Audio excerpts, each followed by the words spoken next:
Hi everyone, hi Nikki. This is round 3. We are from our homes, but we are from CoTA. We are from after Texas, after Austin, after round 3. Everybody's on the way already to Europe, and it was a very big weekend, America style weekend. Exactly, American style weekend, and I don't know how is it for you, but every time I hear the US anthem, however they sing it, for me it's, even if I'm not there, just concentrating in front of the computer or TV, I'm like, wow, I love it. I love the vibe there. Yeah, it is a vibe. It is certainly a vibe, and it has been a very, very busy weekend. It has been another weekend of double races, let's say the sprint, the TISO sprint and the race, and 2 other great races, actually, that I really enjoyed. And it was a very important weekend, again, because we saw a lot of things that happened, a lot of things that give us food for thought, and a lot of things that, well, some things will keep some riders sleeping not as good as before, and some riders can breathe a little bit, as well as some team managers can also relax a little bit, but need to think of what will happen in Jerez and afterwards. So we saw, again, a big mistake. And when we look at this, after this race, after this weekend, we still see the same rider leading the championship, which is Marco Bezzecchi. He's really happy, but he still knows that things can change every moment, even though his boss said that he thinks that he's capable of taking the championship. But let's dive in. Which boss? The big boss or the boss presented at the... No, his boss, Marco's boss. He's Valentino boss. Okay. Yes. His boss said that he thinks that he's capable of taking the championship, which is a very nice compliment. But no pressure, Tammy, no pressure. No pressure. But they're still telling him you keep his feet on the ground. And actually, he is a lovely guy. He is a lovely guy. But let's talk about the big winners. Even though he's still leading the championship, we're still after 3 rounds. Not dismissing it, but it's only 3 rounds out of 22. We had a big winner here. It was Honda. It wasn't the king of CoTA because he was home. It was Rins, and it was super exciting to see.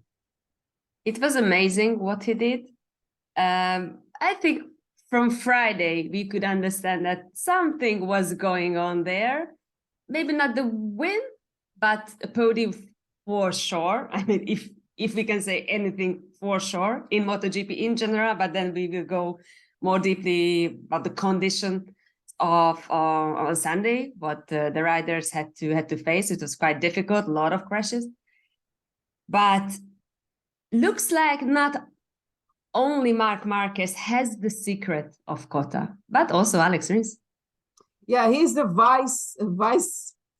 he's the prince of CoTA, let's say, okay? If Marc is still the king, he's the prince. It's his 4th win. He's the only rider who won it in Moto3, Moto2, MotoGP, and now with a second manufacturer.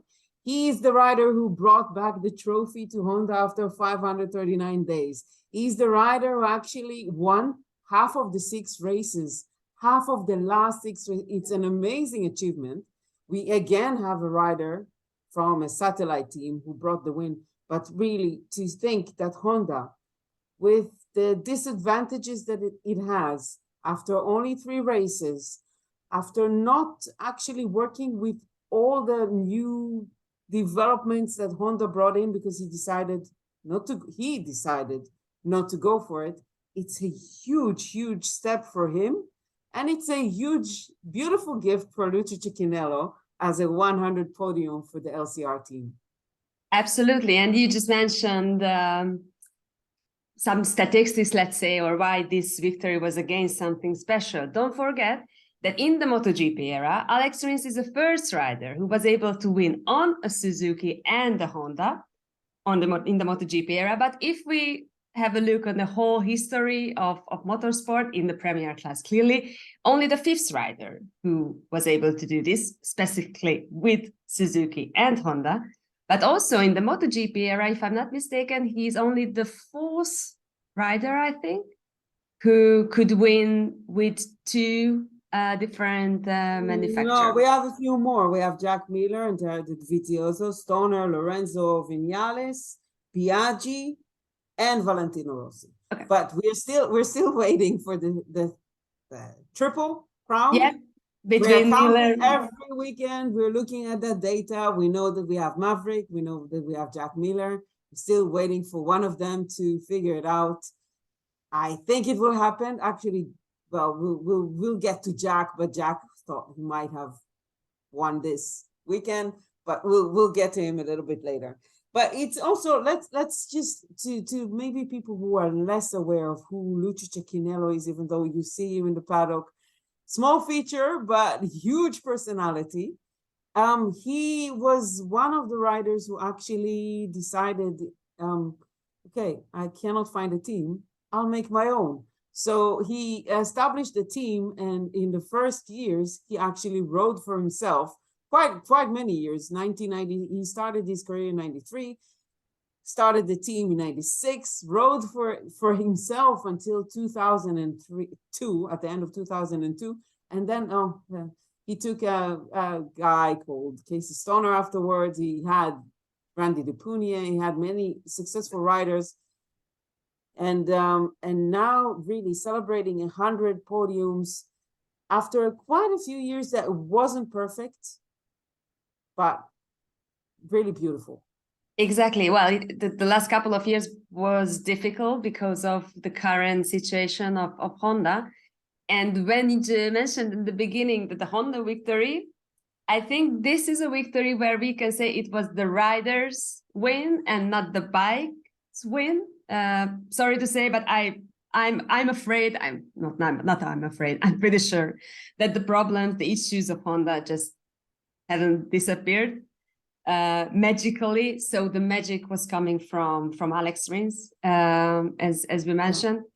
And yeah, if anyone was wondering, maybe LCR, the name, well, it's Lucio Cecchinello Racing. So yes, absolutely. So what is his magic, except from being a really, really lovely guy? He's really nice guy.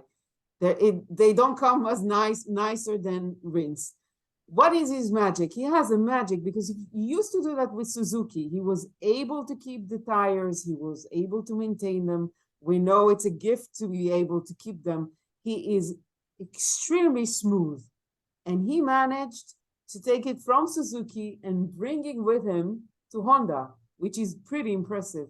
Yeah, I think the secret here is something that also Lucio mentioned during the weekend, that Alex Rins is a rider who prefers to have the control in his hand instead of electronics. So what they learned during this short period of time, since they started working together, that Alex needs this control. And I think that was the key also with this victory and the speed that he could put together during the whole weekend, basically. Yeah, he can control the throttle really well, and it's really a gift. But also he brings something else into the team, which is something that has to do with what I said before. He's a really nice guy. He brought in some fresh optimism, kind of method to work. He brought in a little bit of happiness after a difficult year. It's not that Alex Marquez is not a nice guy, but he got frustrated. And when you get frustrated, there's something a little bit more difficult. And bringing that in, it helped a little bit also. Can be. I think we need to ask Lucio about this during the season later on. But the pressure a little bit was also there, even if clearly a fresh air, right? As you said, that's completely true. But already Alex just before the weekend started, basically on Thursday, he mentioned during his media debriefs that he was upset, and he already, and saying this just after the first two races, basically, and the winter test, he said that I feel not useless, but that they don't use me. They don't give me the new parts to test. I want to test everything. I feel that they just don't want to use my knowledge, my experience to improve the bike. So he was upset already. So I think Lucho here intervened and calmed him down a little bit.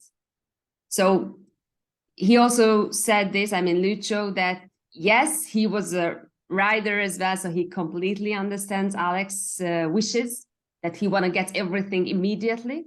But maybe this is not always the best strategy. Yeah, maybe it's better to understand what you have and try to take out of it and to build a base, something we hear quite often.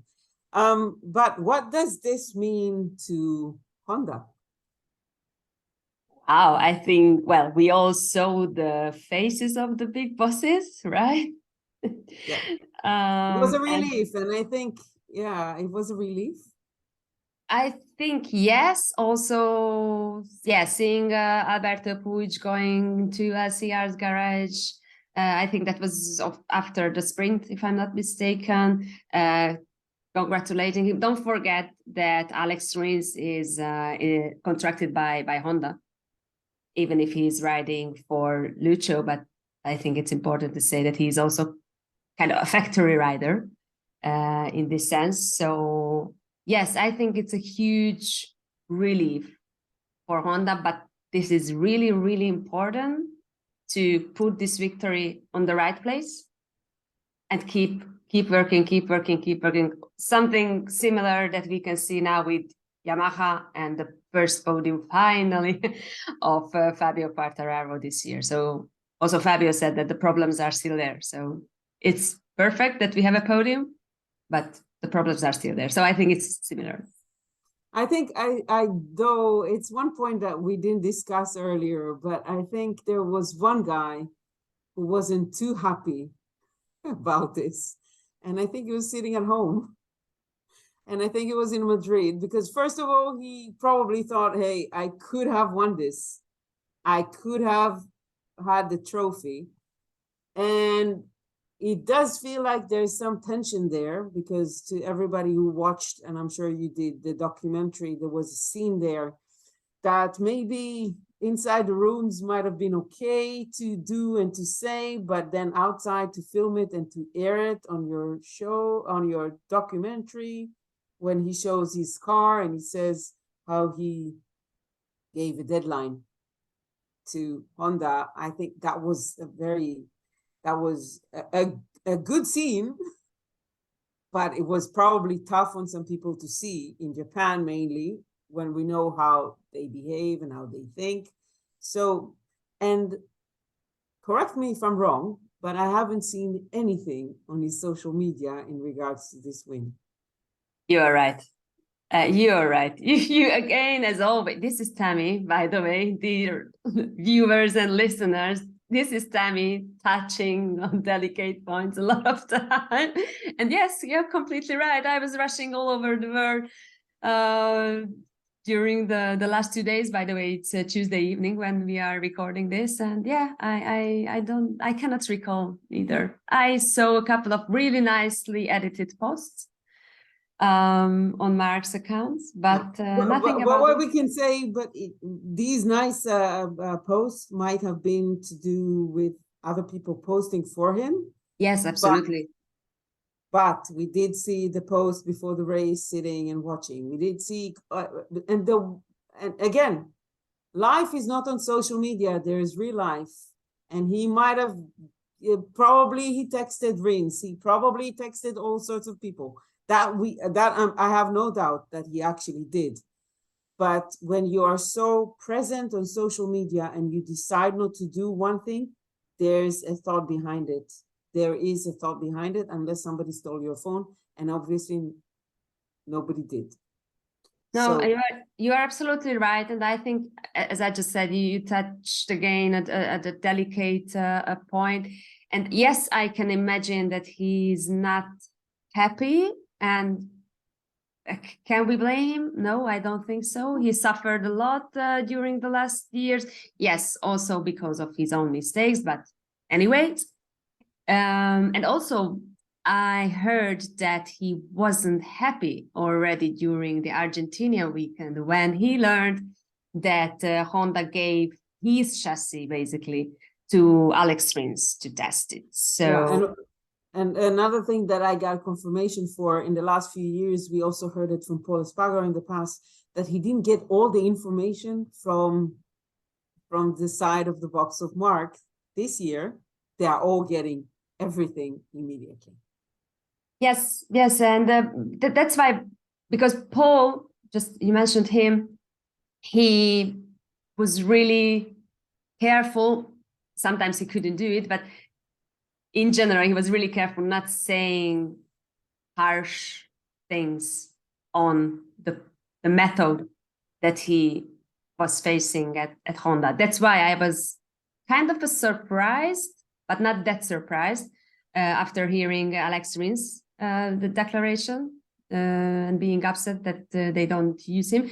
And I wasn't surprised just because the atmosphere he's coming from. So riding for Suzuki and working together with that team, with Alberto, with Federico, the press officers, the ex-responsibles for the Suzuki X-Star team, they let the riders talk. And still, let's see in the future, still Rins has it.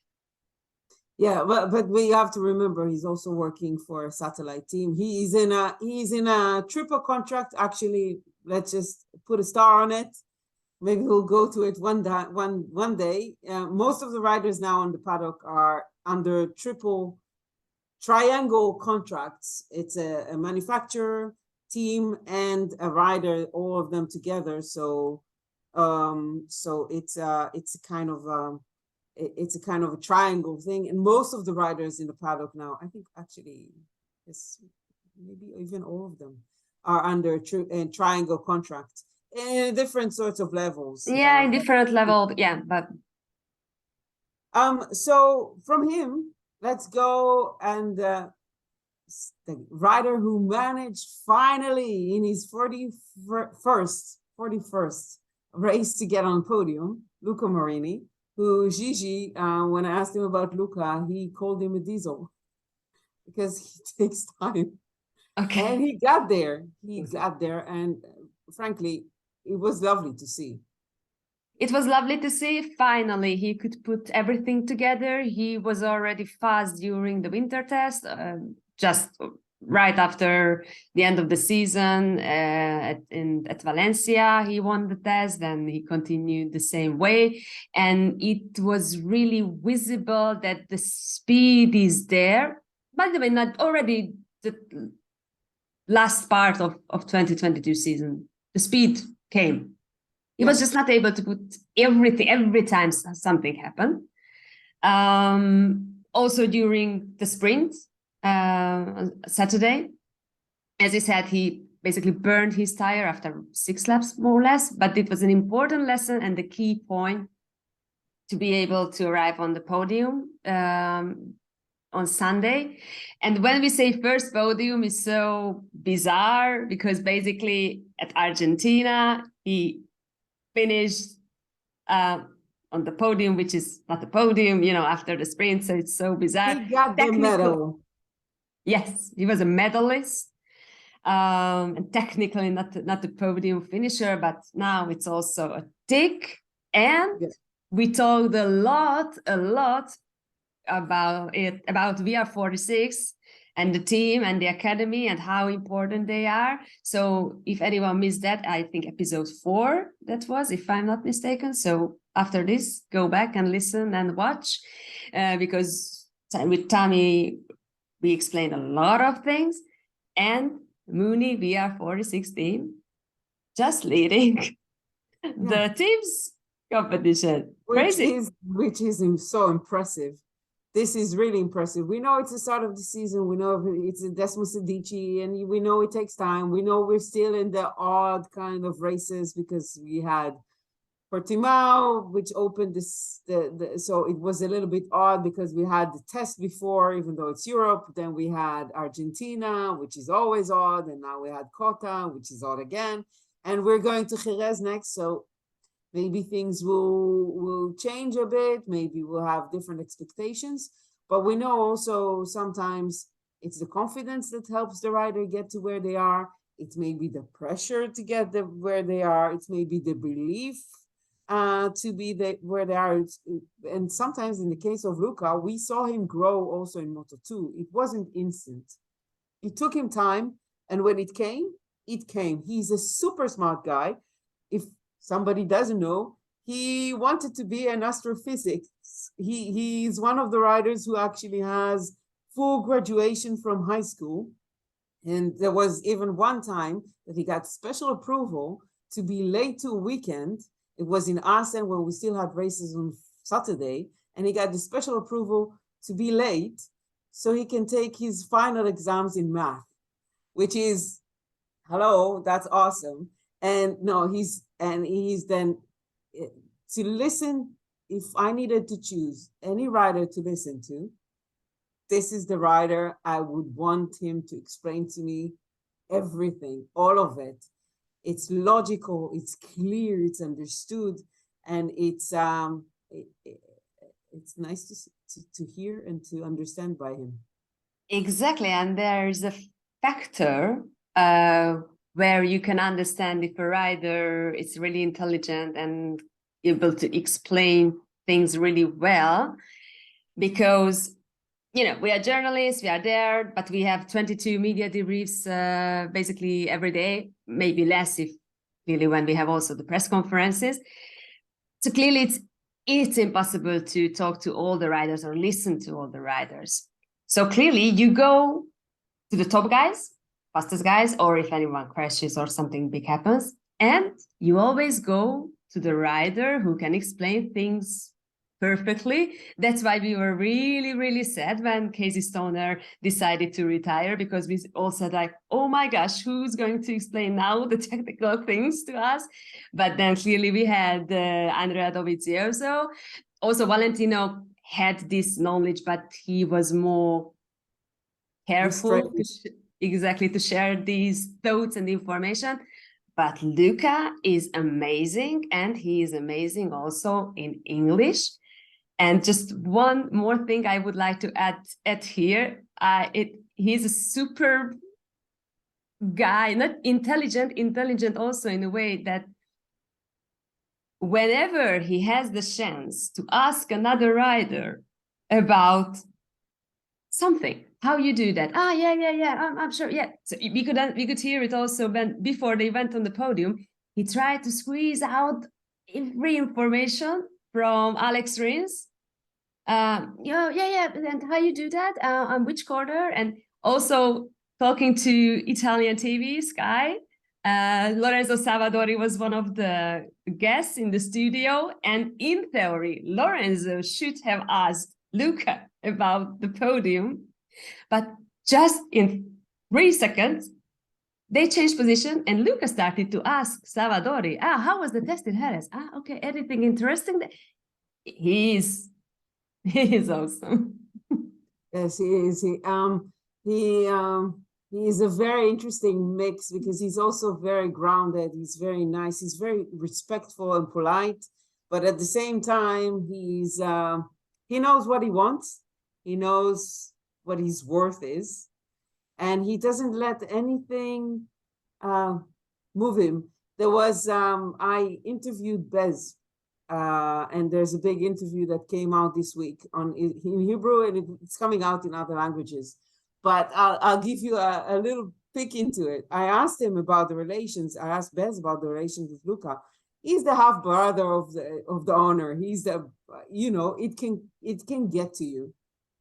And he says, and so I asked Bez, and he said, well, Luca is never like that, because if he was behaving like that, some people would break his balls. And then, of course, he immediately gave his opinion about Luca as a rider, how fast he is and how worth of his place he is. And he proved it once, he proved it again and again in previous years. But it's an interesting way how this team is working, how they manage to really get out what they need from both riders. And actually, just one thing before we move to another subject. The first time I heard about Luca was when he was riding in the Italian Championship. And there was a crash. And another rider crashed. And it came out to the media because he did something, well, according to the rules, it's not okay. You should keep going. But he decided that he's going to stay there and help him get the bike off of him and managed to take him away. And that was the first time I heard about him. And that was, sorry, I don't remember which year it was. In that year, he already won 4 races and was a lot of pressure, but he decided to stay, help, and gave up his ability to return to race, which I found lovely. Yeah, I did the same when I was 8 years old. Exactly the same. So it's a good education. It shows you both had good education and manners. Okay, so before we go to the next subject, we take a short break. pause. We come back soon. So we're back from the break, and we move on to the last rider on the podium. And it was also a big podium for him, even though he knows the podium quite well. We saw Fabio Quartararo for the first time on the podium with Yamaha this season, and it was a big relief. It was a big relief for him, for the team, for the bosses of the team, for all the bosses that came from their energy drink. If they want us to mention their name, they can sponsor us. But exactly. So they were relieved, and Fabio was relieved. And actually, I was in contact with somebody from the team afterwards, and they needed that. They really, really needed this podium, and he gave it to them, even though it was a bit of a surprise. Bit of a surprise, bit of luck, if we can say something like this, because again of a lot of crashes, but everyone had the chance to stay on bike, and he stayed on the bike, and he that was heartbreaking also, I think, for everyone to see when Luca passed Fabio on the straight, or maybe I should say Ducati passed Yamaha on the straight. And it's not just about top speed, don't get me wrong. We all know that it's about acceleration as well, how they come out from the corners. So just seeing the top speed, this is not the data that we have to look at. But as a little bit I already mentioned, Yamaha is still not in a good position like Honda. And Fabio was really not angry. He was more upset than angry, I think, after the sprint at CoTA. Yeah, when riders actually are not upset, are not angry, but upset, that's a little bit even more painful to see them, because it's like this realization thing that you know that the problems are deep. Because we also heard from Frankie that Yamaha are not as perfect in their long corners as well. We have a very long corner in CoTA, and he said that there's also problems on the edge of the tires. And so there's some things that we know that Yamaha did not want to lose, but seem like they didn't gain enough, but they did lose more. So, and Fabio kept saying the whole weekend that he's over riding the bike, which is a normal reaction, basically, if you cannot get what you want from the machine. Yes, that you're sitting on. And I was just wondering, because another rider mentioned that, now I won't remember who it was, that, and sometimes it's important because to start to ride in a more relaxed way and not force too much, because if you are forcing too much, then the result will be the opposite, and it's just getting worse and worse. It was about Yamaha. No, I think that was another rider, but now I don't want Well, to. Paul Espargaro, we actually, the second time we give, we mentioned Paul Espargaro, but he used to say all the time that his problem with the Yamaha was that he was overriding it, that he was never relaxing on it. But the Yamaha did change the character. But when he said he was overriding it, he also meant that he took too many risks, and you can save us not, and with 20 corners, you can save a few, but you cannot save them all. And that's why we also saw the mistakes that he did during the weekend, because you really cannot save all of them. And also because the track is this specific track with less grip. So it was an issue, but he did manage to start really well. He stayed there. He fought as he could. He had the gap to the front, which allowed him also to control his lines, to do his own lines, to not be disturbed by riders in front of him, but also to keep the tire pressure under control. Exactly. This is the thing that Fabio just keeps saying during the last couple of years, that why they can ride alone, everything perfect. Okay, we cannot forget that the Ducatis are really, really fast. I mean, just we will talk about Pecco soon, but that lap record, that what he did during qualifying, that was something like, wow. But then the Yamaha's issues getting stronger and harder when they have to ride between other riders. So yeah, and maybe that's a little bit in common with the rider who actually won the race, because they both had to compensate on their lack of speed, acceleration, compared to the Ducati, and they did that in braking. They did that maybe in a little bit more risks, and a lot of their abilities as riders. yeah, I'm curious to see what Yamaha will bring to the Jerez test. He said not much, and whatever they bring, it won't help that much. That's what he said. Yes, that's why I wanted to arrive, because when Fabio said Saturday afternoon that thinking about the championship this year for us, come on, guys, no way.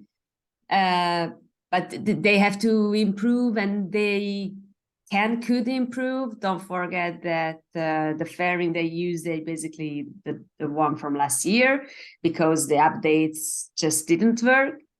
So that's why I'm saying that I'm curious to see what they will bring.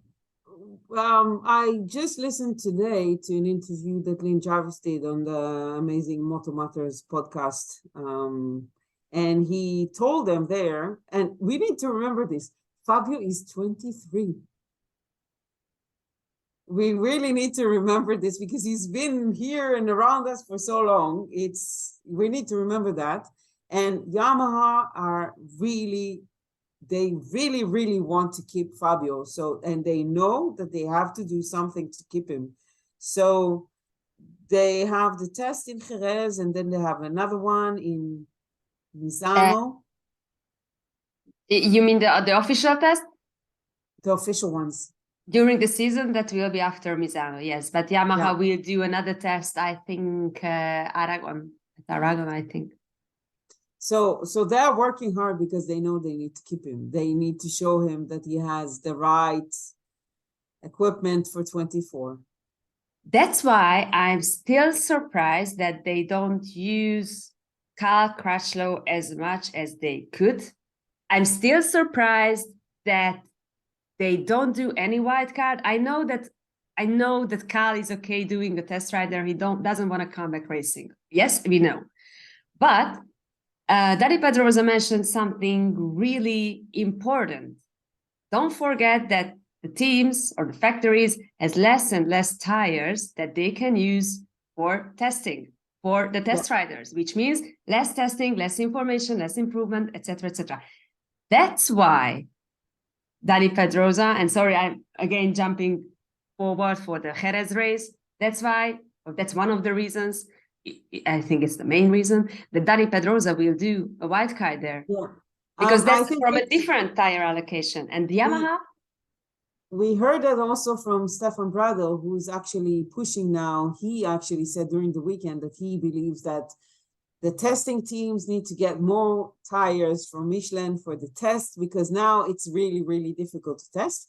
But I have to add, some of the cars testing are secret.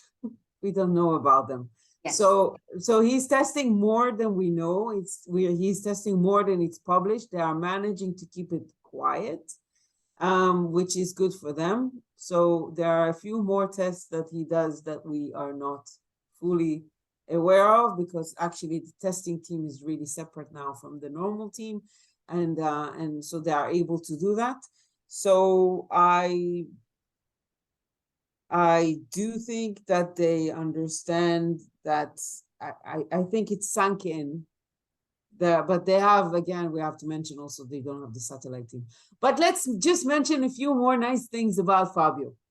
First of all, we learned today that there's a collection. There's a Fabio collection. We know he likes fashion, he likes art, he draws. Sometimes you'll see his drawings on his own clothes and shoes and stuff like that. And he also did a collab with an artist in Nice. And now he has a collection with X that he has been their presenter for 2 years, I think now. And it's actually, I looked into it. It's not a big collection, but it has a Fabio touch. You can feel his touch there. Really nice logo. And which I actually really like the logo. I thought they did a good job. And there's a nice jacket there, double-sided jacket that I thought had a really smart touch of Fabio if you look at it carefully. So I thought that's nice, because there's some riders, we look at them and we don't see their layers. With Fabio, he has many layers. He's really young, but you do see that he's interested in a lot of things, that he likes to go into them. I'm sure he's inspired by his good friend Lewis Hamilton, so he has the courage to look in different direction and not to hold himself only to something. And I actually like it. I like to see that. Yeah, and he brought something new to the paddock, or maybe I should say he brought back something old to the paddock, in terms of after the working hours, let's say this way, he is allowed to go in the paddock and be in the paddock in the clothes that he wants, so not team uniform, which is something that we don't see since MotoGP became this professional, let's say. After Dorna arrived, 92, things started to change. We saw it twice. When Marco Melandri went on his Italian strike when he really didn't want to be in MotoGP. And for the same manufacturer, we saw it with Scott Redding when he was really, really upset. But it was only negative. It wasn't a positive thing. In this case, he just wants to be himself. Yes, and which is a good thing that Yamaha allows him to do. And I'm really happy to see this. Don't forget that we're talking about the Japanese manufacturer, though the team are run by European people, so clearly the mentality is different. But I think it's an important thing that they wanna leave the rider as free as possible, also in terms of what he's wearing in the paddock. So and this is something again that we can see from Lewis Hamilton, that he every time he's arriving to a paddock like it was a fashion show. And I think Lewis picks up unknown designers, so it's a possibility then to show the clothes, if I'm not mistaken. Yes, that's lovely and nice, but then if you would have tagged them, that would have been a little bit better, because it's a little bit hard to know who is promoting. But if he's listening, you know, maybe Louis, add a tag to the designers you're trying to promote. In Fabio's case, we usually know because there's a big logo, or we know it's his collaboration. But actually, I like the collection. I think it's a good collection. I think it's a nice touch. I think you can feel Fabio in it, and you can see him in it, and that means that it's a nice collab for him. Everyone who is watching or listening us now, if you wanna understand more about this collection, please go and visit Tammy's Twitter, and then you will find more information and thoughts on this, which I really like. So thanks, Tammy, for doing that tweet, because now I don't have to dig, because just later on we promised already, and now I promise again that we will do an introduction video. Now it's my fault that my time is limited, and you will understand why Tammy is so knowledgeable also about fashion. Okay, so now we have to go really quickly about the rest. First of all, let's say all the riders who crossed the line, chapeau to them. It was a really, really tough race. It was a grippy issue, bumpy issue, weather issue, wind issue. There were many issues, and they were also very exhausted, because we have to remember it's the most difficult track in the year, as we said also last week. And the weather was difficult, but it also the new MotoGP type of weekend, and that means they are under stress from Friday morning. Well, let's say already from Wednesday when they arrive, because they have to do all the preparation, and the teams have to work really hard, and they have to work really hard to make sure that everything is ready and they are as quickly as possible ready for the weekend. And so it's extremely difficult, because they have to concentrate a lot also during this track. There's not a second to rest. Exactly, and well, it's difficult to say whether they've been lucky or unlucky with the weather. I mean, yes, we saw a lot of crashes during the race. One reason was the temperature, that the temperature was much lower than on Saturday, but then Saturday was really hot, much hotter than Friday, and the riders were suffering like hell during the sprint, and they said if the temperature remained that high, the Sunday race would have been difficult in a different way than it was. So now let's wait and see. Now we are going into the European summer, then we go to Asia with high humidity. So I think that will be the point where we really will understand the physical aspect of sprint and Sunday race and the new whole format. Yeah, and they had issues with wind coming from different direction, unexpected direction. And we also know that this track roller coaster, highs, lows, so the wind is moving, changing. And really, from 22 riders, we had 9 riders not finishing. We had 10 riders crash. Brad Binder, good on him, crashed, picked up the bike, and went and finished the race and got points. But it was, again, the number one rider, the rider who we thought maybe take the double again, as he did in the first round, didn't. And he doesn't know what happened. Pecco crashed again.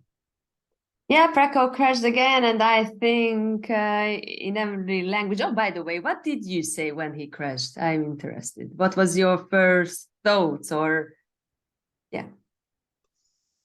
A moment before he crashed, I said that Rins is putting pressure on him, and that's what was my first thought. And then when he crashed, I thought, I think if after you commentate we will talk about this in the future. Your mind usually goes blank. I sometimes don't remember what I say. Sometimes people remind me what I said, and sometimes but I remember here that I cannot believe you made that mistake again. That's why, thank you. That's where I wanted to arrive, because I think that was the first reaction for everyone. No way again. He did it again. He looks like he didn't learn anything at the end, though he was keep saying and repeating. I wouldn't take it that far, because he did learn from the mistakes. Because let's say when I started to get his response for the race, I immediately triggered me, because when riders say I don't know why I crashed, I get annoyed. But then he continued to explain stuff, and it wasn't like a year before. It feels a little bit more aware, more grounded, more logical in a way. Yeah, so where I wanted to arrive, I don't say that I agree with this, but I think that was the first reaction from everyone. Clearly, then you have the time to think through, the rider has the time to think through a little bit, though Pecco first had no idea, and what he kept saying that I don't know what happened, and after Argentina crash, I took the responsibility on the wet. It was easy to make a mistake, and so probably I made a mistake, but this time no, nothing. No warnings during the whole weekend. I did 80, 100, I don't know how much laps, and no warnings, and I had no issues in the front tire, and it just went. And first, the riders has the TV interviews after a session or a day or a race itself, and then they go to speak to written media. And what I recognized that during these two steps, so TV interviews and media debrief with the journalists, the explanation changed a little bit. And a new aspect arrived there, saying that the bike looks to be too perfect, or the setup is too perfect, and there are no layers there, so he cannot understand if something goes wrong. And I think that this explanation is coming from Dani Pedrosa, actually, because Dani was commentating on DAZN for the Spanish broadcaster, and that was Dani's first or second reaction after Pecco's crash, and then he asked him about this, and maybe that was good input. Yeah, Pecco. but to say something on his side, on Pecco's side, he's not the only one who said that the bike just went poof. Stefan Bradl said exactly the same. And also, one of the first things that Jack Miller said when he moved to KTM, he said that he feels the feedback from the front, and he gave it a lot of hoo-ha, and it sounded like he didn't specifically said it because riders don't really try not to say badly things about their ex-employer, but you can sense that if a rider is going, oh, I have a really good feedback from the front, it means that he didn't have a good feeling from the front before. So maybe there's something in it, but still you felt like he was at that stage, he was trying to push a little bit to try to get Rins off his back. And it went wrong. So there will be some thinking now. There has to be some thinking, because he's now 11 points under Bezzecchi. We're getting now to the normal part of the season. We're getting now to tracks that maybe will be more friendly for Yamaha. We're getting to tracks that, well, we'll see. We're supposed to see Marquez back. We're supposed to see Enea back, and he will come back very energized. There will be a lot more going on. He needed again to use this opportunity, and he couldn't. Yeah, exactly. It was easy to lose the front, yes, but I agree, or I agree. I think the same, that the pressure was there from Alex Rins. So, but don't forget that really today's MotoGP or nowadays MotoGP, they are really, really on the limit. Every time they go on track, they are on the limit. So yes, if you are a superb rider, you never make mistakes, but I think that's just impossible because you are, or they are actually on the limit. So it's easy to making mistakes nowadays. It's not that you have a huge gap like 5-10 years ago, and then you can adjust with that. No, it's so tight. So we'll wrap it up while mentioning that actually Bez was a little bit lucky because even on his bad day, he still managed to get points on both races, still lead the championship on a track that he says he doesn't like at all.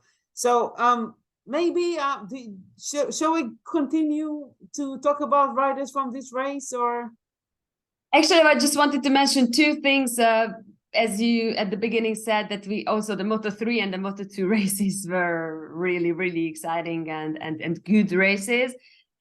Honestly, I don't remember the last weekend when we had 2 riders crashing on warm-up lap. So again, this shows how difficult the conditions were. I mean, that was really, really crazy. And also we had sick riders during the weekend.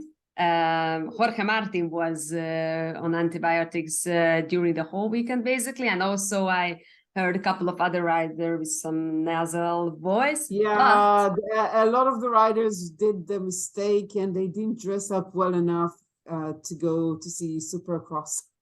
But another thing that is luckily not so common, maybe happens more, we just don't know. But the reason of Alex Marquez crash during the sprint, that he felt sick, he had some stomach issue, and literally, he vomited in the helmet. And we actually could see it in the broadcast. We could see him spitting out from his helmet after he crashed. So the wicked eyes could see that during the last rider I remember saying that was Stoner during his problems with his milk issues, the lactose. I think he has lactose intolerance. And you know who else? Grew up I think few times in the helmet. And you know who else? I think Jonas Folger. Yeah. Jonas Folger, back in the days, under a lot of pressure. And you know what? If we mentioned him, and then let's move on. Jonas Folger, first time in a very long time on a MotoGP bike, first time a full weekend on a gas. During the test, he didn't have a lot of time. He didn't do race simulation. He didn't do time attack. He didn't do all of these things because it was his first test and it was just to get him started. And he went full on for this weekend and he finished the races, both of them. He got the points. Yes, 58 seconds after the winner. But see, listen, after so long and first time on this bike, chapeau. So, and now we want to introduce a new segment. First, we'll introduce it, and then we'll go and try to see how it works for the first time. So bear with us. And it's the 1 minute challenge. And we're going to talk on, because we're trying to even it out, the negatives, what pissed it off, what we want to vent about or made us sad or annoyed. And on the other side, what made it joyous for us, or what we liked seeing, or what we want to see more of, or stuff like that. So for your first minute, we're going to go back and talk about an issue that you want to talk about. Let me just get my stopper, because we will try to be here for the first time. We'll try to be on time, which is not easy for us both. Okay, so my stopwatch is ready. Nikki, are you ready for your venting? 1 minute venting. 3, 2, 1, go. So my first 1 minute challenge is about crashes, and don't judge too quickly when it happens. Because what I want to say here, and Tammy just keep showing me go to the listeners. So basically what happened, Jorge Martin crashed and kicked out Alex Marquez, who luckily didn't injure, but the knee was really burning for a couple of minutes. And after this, Alex Marquez said, please to the media and please fans, don't do a bigger issue or bigger problem, or they don't make a bigger problem where the problem is just small. That was a racing accident. It can happen. Sometimes you make a mistake and then you pick out another riders, but then another day it can just happen to you. Like Martin criticized really harshly Marc after the Portimao crash, and hey ho, couple of weeks later, he's on the other side. So this is another accident where riders need to talk through themselves. Okay, you failed, but good idea. It's a little bit, just a little bit. Yeah, about 9 seconds, but because you got distracted. Exactly, your fault. I'm giving you the benefit of the doubt. Okay, so are you taking the time for me, or should I take the time for myself? I will do that. That's okay. I have it too. So 3, 2, 1, go. So I want to talk about the champion that we hardly see. And I want to mention Joan Mir. And we have 4 champions in the championship. We have Marc Marquez, we have Fabio, and we have Pecco Bagnaia, but we also have Joan Mir. And Joan Mir, from the 4 of them, is the least known. And actually, there was a survey that actually showed that. And one of the issues is because he doesn't like to show his private life. So he's not really present in social media. We don't really see too much of him. Sometimes his wife shows things, so that's how we know she's pregnant now. But actually, nobody talks about it because he didn't share it. But the thing is, also the championship treats him like that, and I don't like it. We need to get over that. If the rider doesn't want to share too much, it's a problem. Maybe they need to work it out, but we need to overlook it and not forget that he's a champion, and we need to treat him as one. Perfect, almost perfect. Just 3 seconds. Almost, we'll get there. Okay, so after we did that, which was venting, I'll give you 1 minute to talk about what made you happy. 3, 2, 1. So what made me happy? Okay, what made me happy or love? It was really nice to see the team spirit and the reaction at LCR team already after the Friday success that Alex Rins went immediately to Q2, and there was a bet there. So his telemetrist lost the hair and shaved. Alex shaved him, and there was then another bet. And Alex Rins won that one, not just the race, which meant that 2 other mechanic finished shaved and without hair after the race. And that was really funny to see. But I have one regret, that Lucio Cecchinello still has a hair. And that was less than 1 minute. Yes, so you evened it out because you did it in less than 1 minute. Okay, so I'm gonna go for my happy place. So my happy place came from the Moto3 race, when we saw Ivan Ortola take the win, a superb win from 24 when he got there until the win. But it was to see Aurora Angelus go up to the podium.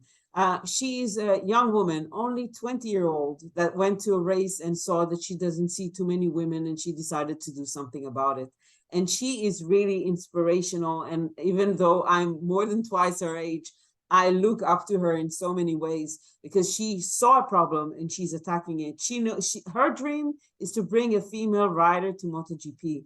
She knows it won't be that easy. So she brought in, and she's bringing in women into the motorsports world with an agency she opened, and now is a collaboration in the team.